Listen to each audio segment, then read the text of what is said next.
everybody and welcome to my video, Getting Tidier. I hope you're all well, and as I start this video you'll see that I'm trying to get on top of the washing.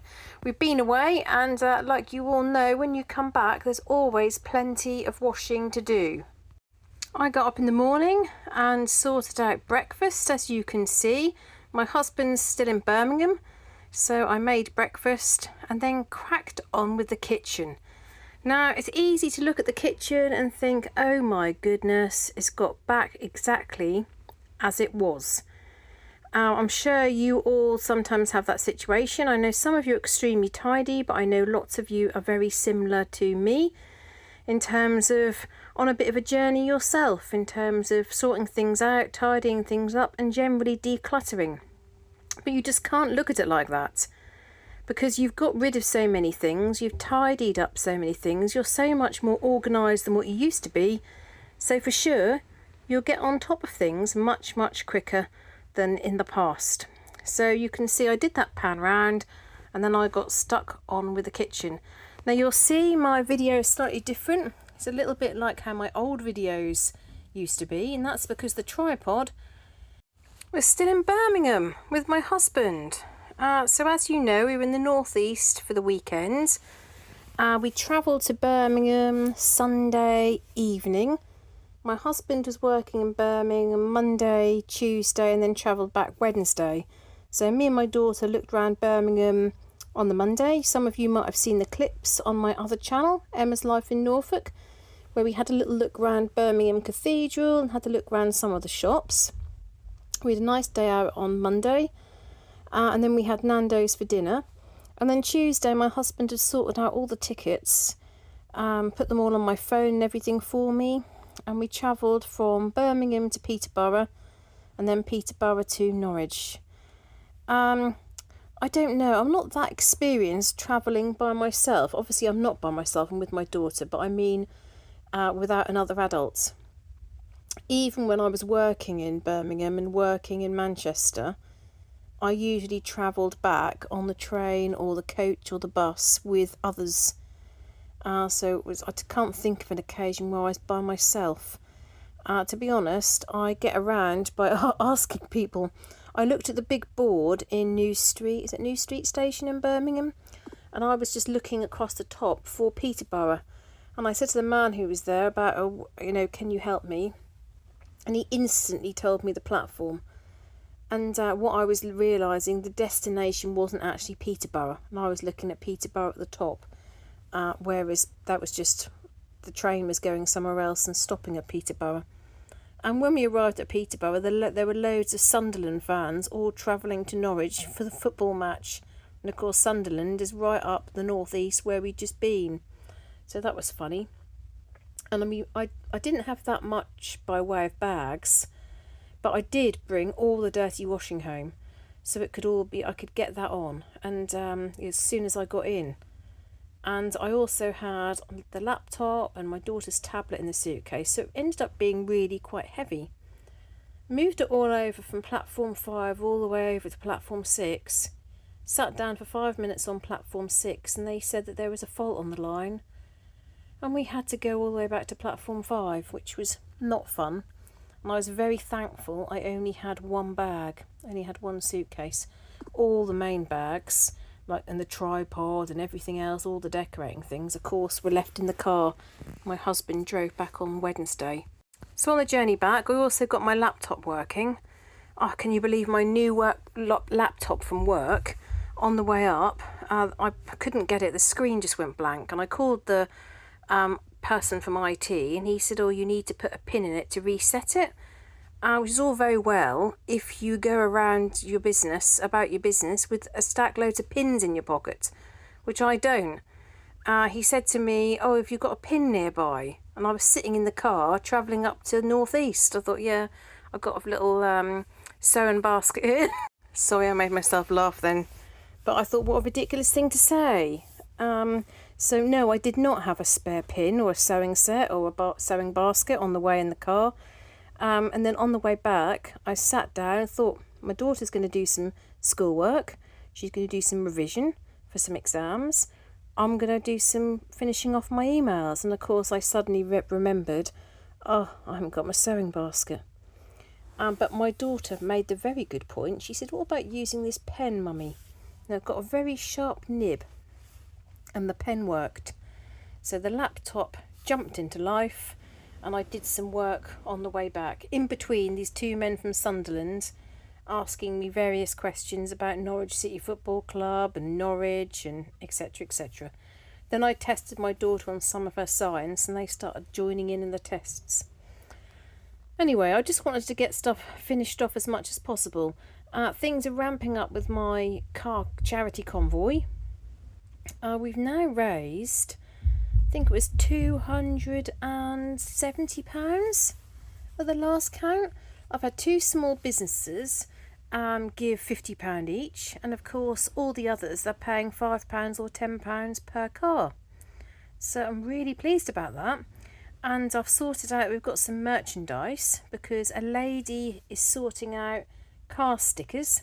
Well, so they can go on the car or they can go on like notebooks. And she's donated her design time because she's a graphic designer. And she's also donated the cost of the printing. So I'm really pleased about that. And then I've got some key rings done, which I don't mind donating some money to it, which I already have. But the key rings cost me £2.10 to get made, so I'm selling them for £4.50. So per one, obviously we'll make a couple of pounds for the charity. So that's getting closer and closer. I've had so many people help with giving leaflets out and been on the radio, as you know, so that's busy. And then when that's over, I'll then start thinking about the next guide camp, but that's not going to be until September, so I've got a bit of a time to plan for that. And now I've got a week off work, which will be really nice. So for my number one job, the out of office is on. I've replied to all the emails, done everything that I need to do, set up various meetings for when I get back, all sorted. And for my second job, my tutoring job, everyone's work has been marked that has handed work in. I've emailed people who haven't handed work in that need to hand work in, and I've got my meetings in the diary for when I get back. So I really feel like now I can just relax and enjoy my holiday.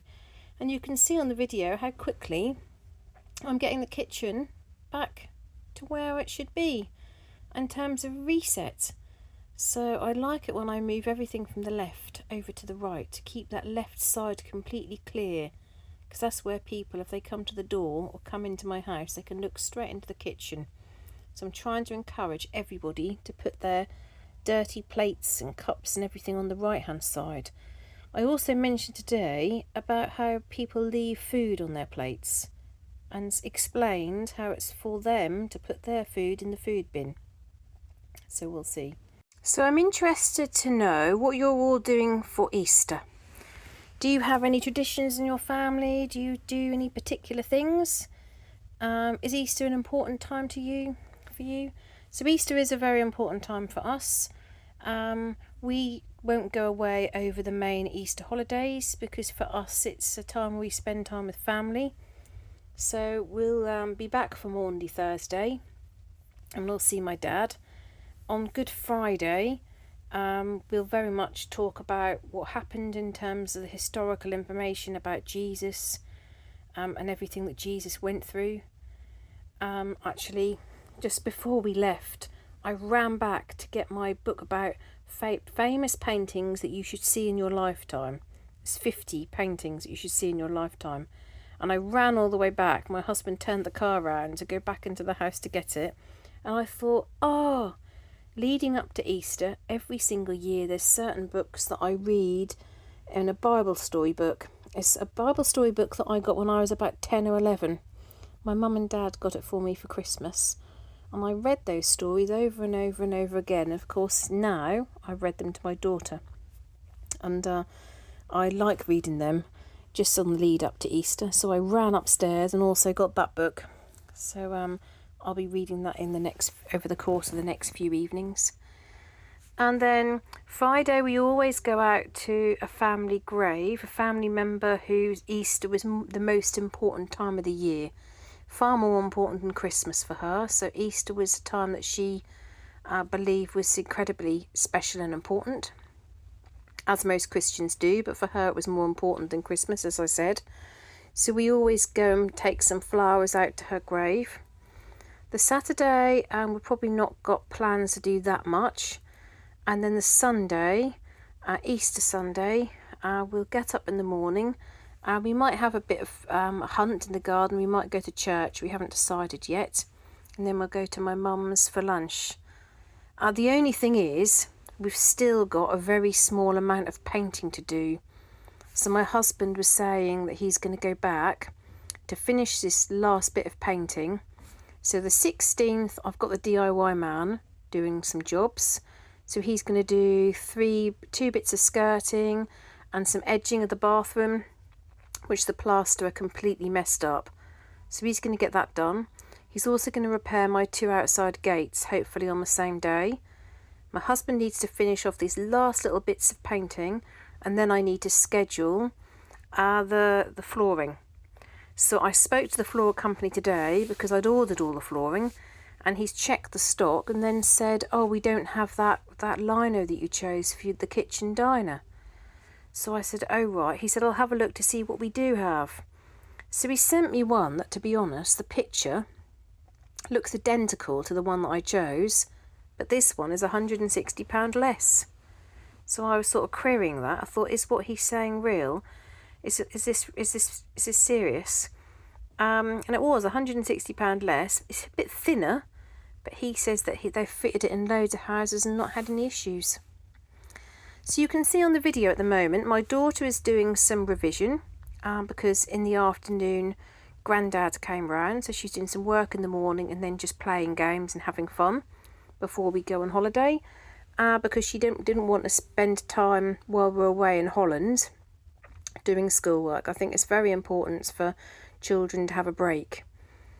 So that was the plan, and I decided to get the Easter things out, but I was trying to be quite strict in sorting them out. So there were some things that my daughter's made over the year which have broken, or pieces have fallen off in the bags.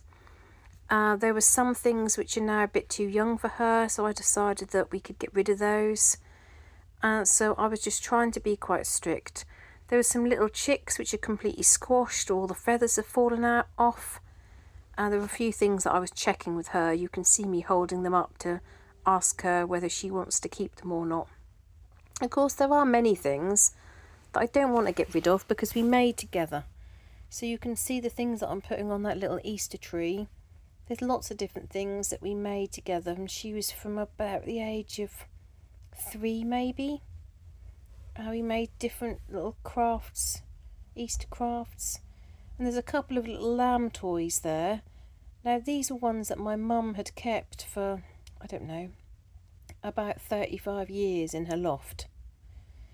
And she then gave me this big bag of toys, and I thought, oh, what am I going to do with them?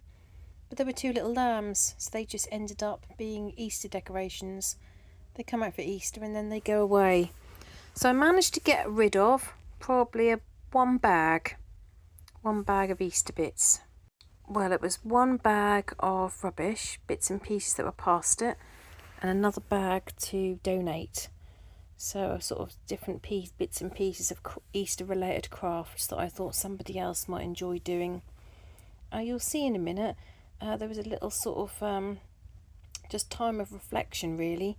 I've got lots and lots of chocolate moulds, and when my daughter was younger I was so aware that lots of fancy things, children without allergies, all these different things they can have that were chocolate related.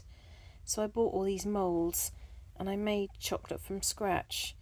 I tried really hard to master the recipe, but it was an acquired taste. I did make them chocolates and give them to family members, but as I said, I think you either loved it or hated it. And over the years, my daughter, she quite liked it to begin with, but then other companies came in that could then make things. So I've got all these lovely moulds of like little rabbits and little chicks. But actually now you can get some free from chocolates. And she said, I never really realised all the work that you went to. I don't know, I could probably get rid of some of those moulds now, but I feel like I might still use them. And they're really nice. They're like silicone, and the chocolates really come out nicely. So I kind of think, what was the point of me getting rid of them? That's the sort of thing that I might get rid of and then later regret. So I decided to keep hold of them. And then my daughter was doing one of her mini-verse sets. So that's why she was sitting on the floor. She's got a UV lights, and she was making up the set and then trying to get the material to set by using the UV lights. I'm not very keen on her using that really because of the risks associated with UV lights, but every time she put it on, she looked away. It's kind of different, isn't it, when you get it naturally from the sun, but this sort of unnatural light that they use for gel nails and that sort of thing, I'm a little bit wary of. So I was trying this year not to put so many decorations on my little Easter tree, but there are so many that we've made together over the years. Fabric ones and ones made of sort of like a foam material and some paper ones. But I also put some of the ones that have been bought over the years. I also put on the tree outside, so they'll be in the garden. Don't need to kind of put absolutely everything on the one in the middle of the table. So it's like anything, isn't it, when you're sorting things out? It gets worse before it gets better. And then I start putting things back in the bag. My daughter would still like to have a little look for treats and eggs and things in the garden on Easter Sunday, so I will still be doing that. I'm going to go through some of your comments. Now, I've not been through any of your comments for so long. So thank you so much to those of you that add comments to my channel. I think many of you know that I absolutely love reading them. I really enjoy finding out what you've been up to, how life is with you, and just it's really nice to get to know a whole number of you. I feel really blessed that I've been able to do that. So the first comment that I'm going to go through is Cami Hell says, wow, another 99 challenge already. You're amazing. Oh, how are you, Cami? And how's your channel going? Are you still cleaning for free, or are you focusing on your own house? LV Frankie says, I love the green jacket. It looks lovely. Thank you very much. That green jacket was my mother-in-law got me that. She got it from a sale, a local sort of village sale. I think she paid about £3 for it, so she was pleased with the bargain, and so was I. Esther Armstrong says, hi Emma, another good video. The tree you showed at the end is so beautiful. Karen also says, I love your jacket. Cook Mum, hi Andrea, how are you? She says, hope your washer is up and running now and you aren't too far behind on washing. Do you know, I was so excited when my machine was fixed. I can't tell you how pleased I was. Brett says, okay, is keeping clothing items in a drawer in your desk in your study a UK thing or an Emma thing? I have a burning need to know now. Also, why are there sentimental scrapbook items in your study desk? And why did you not put the photos with your other photos in your dining room cupboard? Otherwise, amazing. Now, Brett, I'll need to explain. So the desk that I'm using was originally bought for me as a dressing table, and I used it as a dressing table, which is why it's got clothing items. And then when it was decided to be moved in this part of the house, I didn't empty the drawers out. I literally just put it there and the drawers all stayed the same. And so it's got, photos, some clothes, 2 massive great folders, all to do with the refurbishment of this house and all my design areas. So I think I could probably get rid of quite a lot of the content actually in some of those. And Karen says old beige tights are great for removing nail polish. Never knew that. Never knew that. Cynthia Miller says, once again I got confused by the items you decluttered, but no matter. I think it was at least 60 something. Question, why are you keeping tights and other clothing in a drawer in your office? Just curious. I enjoyed seeing that hidden part of the back garden. Also loved the beautiful pink blooming tree. Oh, I'm glad about that, Cynthia. Yeah, so that's why there's sort of random items, because it was a dressing table. And then I didn't have a home for it as a dressing table, so it was moved in and used as a desk. Now, the other thing I wanted to share was that I missed an email. I missed an email from Anne, who's Paper Playgrounds. And Anne had emailed me on the January the 18th, and I never replied. I'm so sorry, Anne. Anne had written, "Hello Emma, I really enjoy your videos, so keep up the great progress. If you have another prayer card, my address is..." And then Anne then goes on to say a few other things, which are personal in relation to her name, so I'm not going to say anything about that. And then on April the 2nd, Anne emailed me again, so I'm not sure if you sent a prayer card. I'm assuming you did, and it's meandering around one of our discombobulated post offices. I didn't want you to think I was ungrateful. I simply never received it. Keep up the great job on your lovely home. Blessings from Texas. Now, Anne, I didn't send a prayer card. I'm so sorry. I completely missed the email. I missed the whole time went on. I'd moved the prayer cards into one of my safe places, the few that I'd got left. Now I have got a couple left, so I am going to send you one. And when it's sent, I'll drop you an email so you know. I don't blame you though for thinking maybe the post office system was not very reliable, because you know my macrame hangers, I gave some away when I got to, I don't know, was it 2,000 followers? One person never got their macrame hanger, and do you know, it was so long ago, I don't think I've kept the proof of postage. So unfortunately, I'm not even going to be able to claim anything from the post office because I don't have the proof of postage because it was so long ago. So I know someone's posted on my channel about that, and I will follow that up and message the person. So again, I'm sorry about that. Wouldn't you think the system in 2025 would be so much more reliable? Okay, I've got time to do a couple of more comments. So Karen said, I've brought in a new rule in my house. Anything that arrives with a lead, I attach a piece of masking tape and write on it what it's used for. Very wise. Goodness me, I need to do the same thing. Angela says, Angela Wag, I did loads of random jobs this week. Same here. Been waking early and sleeping well, a bit less earlier. Less overthinking now the rental's almost refurbished. At home vacuuming the stairs and checking my makeup this week on my extra jobs. Well done, that sounds like you've been busy. Where is your rental again? And you said that it's almost refurbished, so how much work did you have to do?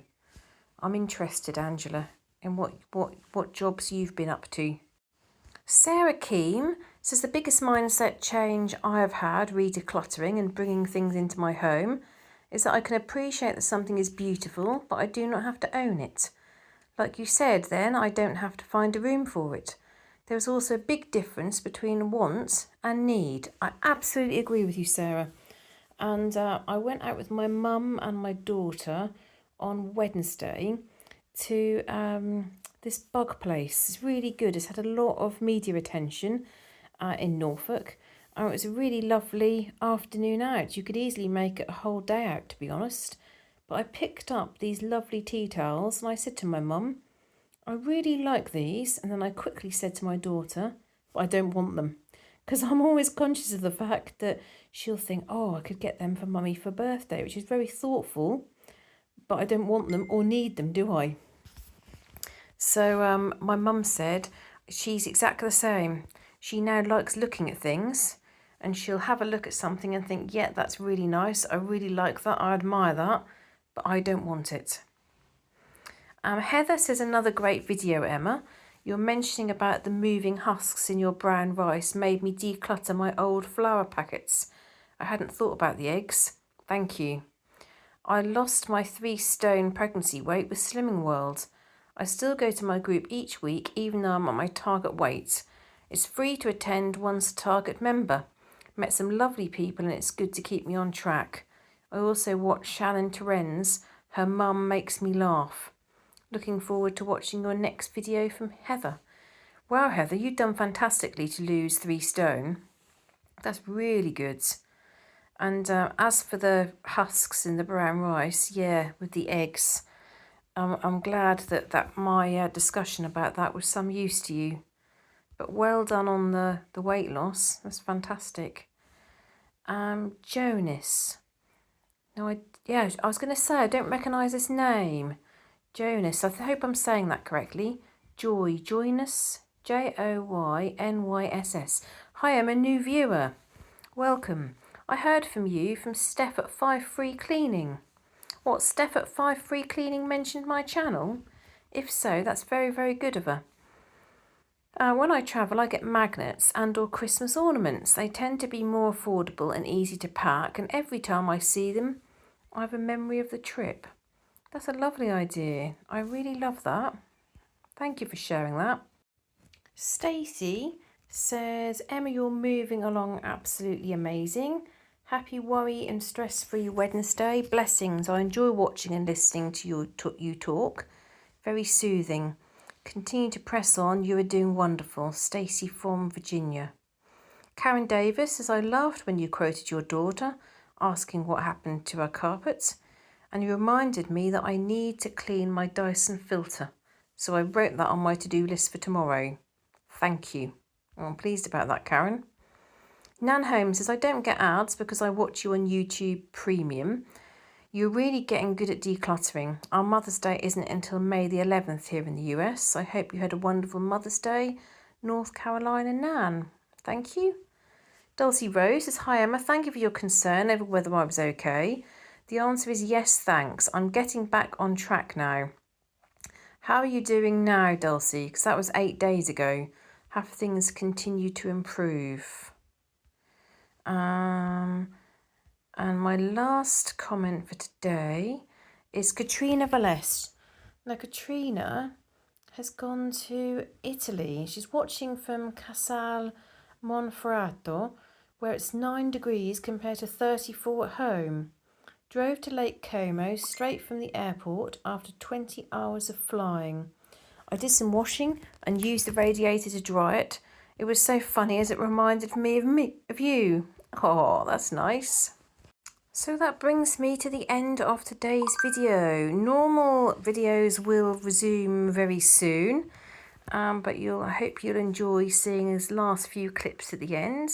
And I look forward to seeing you in the next video. Bye!